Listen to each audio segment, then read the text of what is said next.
Jutlandia, entre Trafalgar y el submarino.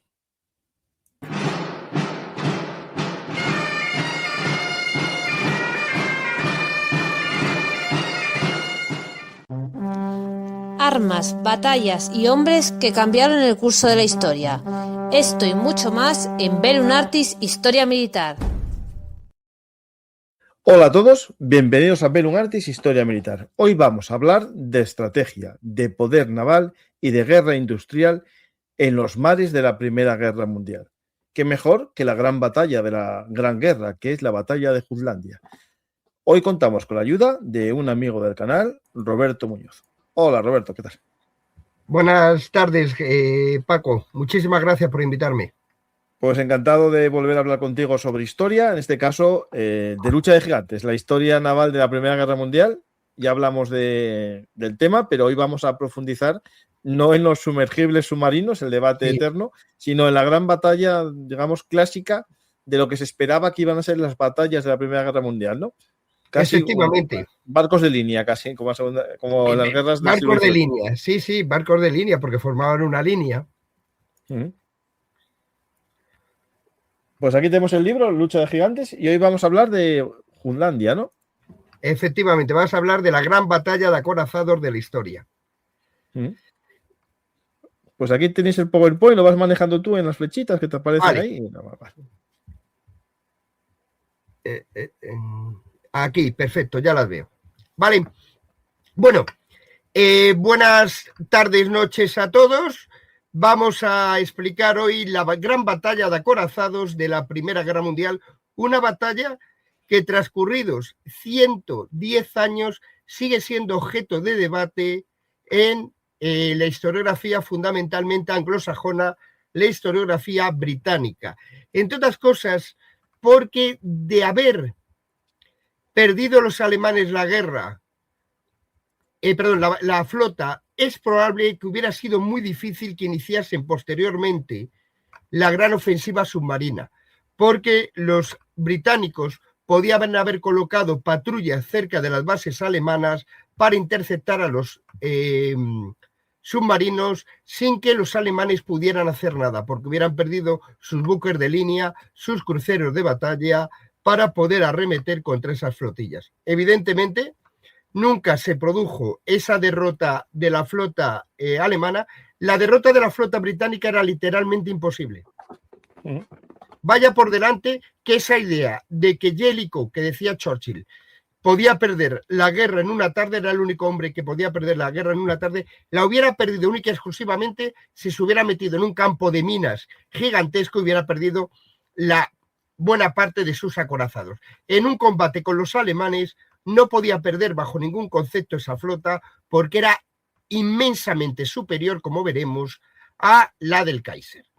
Bien, por tanto, vamos a ver, evidentemente, qué pasó en Jutlandia, qué pasó en mayo-junio de 1916, en la gran batalla que los ingleses soñaban para recrear de nuevo la de Trafalgar. Ese era su objetivo, una gran victoria que, evidentemente, incrementara aún más, si cabe, el inmenso prestigio que tenía la Royal Navy.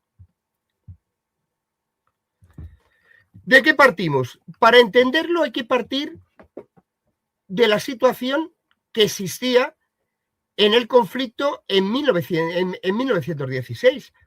El conflicto de la Primera Guerra Mundial, que ya hemos hablado alguna vez, se había planteado como una guerra corta.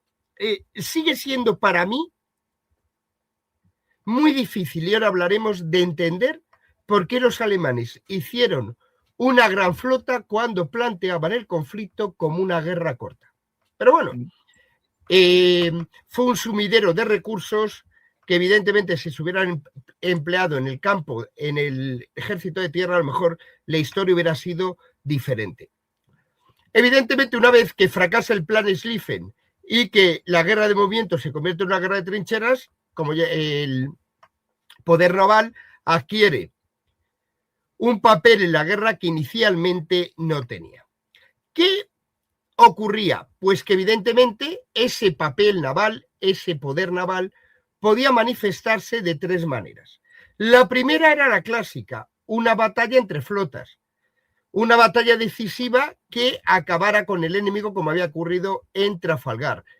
Evidentemente, esa batalla entre flotas, a quien favorecía era Alemania, no tanto Inglaterra. A Inglaterra le resultaba igual la existencia de la flota alemana. ¿Por qué? Porque evidentemente los británicos tenían un arma que era demoledor. Un arma que era demoledora, el bloqueo.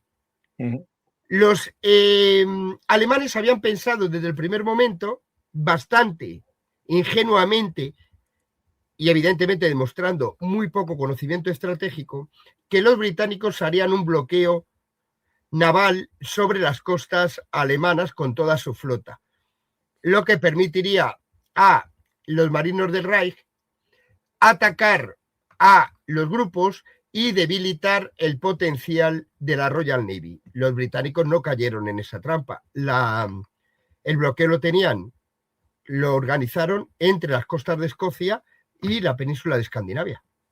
Con lo cual, no corrían ningún peligro de ataques alemanes y, sobre todo, aislaban a Alemania, evitando que buques mercantes pudieran abastecer a sus enemigos. Ese bloqueo, entre comillas, fue ilegal, porque afectó a los alimentos y, evidentemente, los alimentos no formaban parte de las mercancías que podían bloquearse.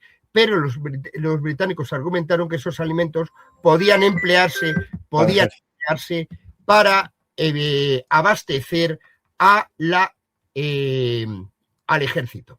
¿Ha quedado claro? ¿Alguna duda? Ninguna duda. Vale. Tengo claro que como es un criterio interpretativo y en derecho, como siempre hay interpretación para todo. Claro. Bien. Y evidentemente quedaba la tercera opción de manifestar el poder naval, que era con la guerra submarina. Inicialmente los submarinos, los alemanes, ¿Te está gustando este episodio? Hazte fan en iVoox para acceder a este y al resto de sus episodios extra desde otras aplicaciones de escucha.